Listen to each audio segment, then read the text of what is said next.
जय श्री हरि। आइए जानें शरद पूर्णिमा की तिथि, शुभ मुहूर्त, समय और इसका महत्व। वर्ष के 12 महीने में शरद पूर्णिमा ऐसी है जो तन, मन और धन तीनों के लिए सर्वश्रेष्ठ है। इस पूर्णिमा को चंद्रमा की किरणों से अमृत की वर्षा होती है। तो धन की देवी महालक्ष्मी रात को ये देखने के लिए निकलती है कि कौन जाग रहा है। इसीलिए इसका नाम कोजागरी पूर्णिमा भी है। अश्विन नक्षत्र की इस पूर्णिमा को चंद्रमा अपनी 16 कलाओं से संपूर्ण होते हैं और पृथ्वी के सबसे ज़्यादा निकट भी। चंद्रमा की किरणों से पूर्णिमा को अमृत बरसता है।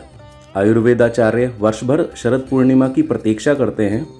जीवनदायिनी रोगनाशक जड़ी बूटियों को वह शरद पूर्णिमा को चांदनी में रखते हैं। अमृत से नहाई इन जड़ी बूटियों से जब दवाई बनाई जाती है तो वह रोगी पर तुरंत असर करती है। चंद्रमा को वेद पुराणों में मन के समान माना गया है। वायु पुराण में चंद्रमा को जल का कारक बताया गया है। प्राचीन ग्रंथों में चंद्रमा को औषधीश यानी औषधियों का स्वामी कहा गया है। ब्रह्म पुराण के अनुसार चंद्रमा से जो सुधामय तेज पृथ्वी पर गिरता है उसी से औषधियों की उत्पत्ति हुई है। शरद पूर्णिमा की शीतल चांदनी में रखी खीर खाने से शरीर के सभी रोग दूर होते हैं। ज्येष्ठ, आषाढ़, सावन और भाद्रपद मास में शरीर में पित्त का जो संचय हो जाता है, शरद पूर्णिमा की शीतल धवल चांदनी में रखी खीर खाने से वह पित्त बाहर निकलता है। शरद पूर्णिमा को रास पूर्णिमा भी कहते हैं। स्वयं 16 कला संपूर्ण भगवान श्री कृष्ण से भी जुड़ी हुई है ये पूर्णिमा। कहते हैं जब वृंदावन में भगवान कृष्ण महारास रचा रहे थे तो चंद्रमा आसमान से सब देख रहे थे। वह इतने भाव विभोर हुए कि उन्होंने अपनी शीतलता के साथ पृथ्वी पर अमृत की वर्षा आरंभ कर दी।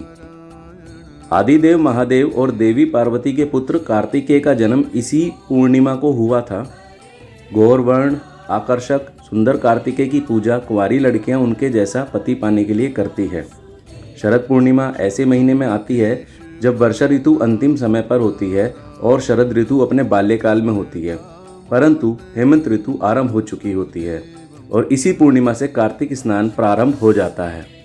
इस वर्ष यह पूर्णिमा 19 अक्टूबर की शाम 6 बजे से 20 अक्टूबर की शाम 8:20 तक रहेगी। यदि आपने 19 अक्टूबर को यह शरद पूर्णिमा का खीर प्रसाद नहीं लिया है तो ये 20 अक्टूबर की शाम को 8 बजे तक आप ये प्रसाद ग्रहण कर सकते हैं। जय श्री हरि, जय बद्रीनारायण। यदि आपको हमारी ये प्रस्तुति अच्छी लगी हो तो हमारे चैनल को सब्सक्राइब कीजिए।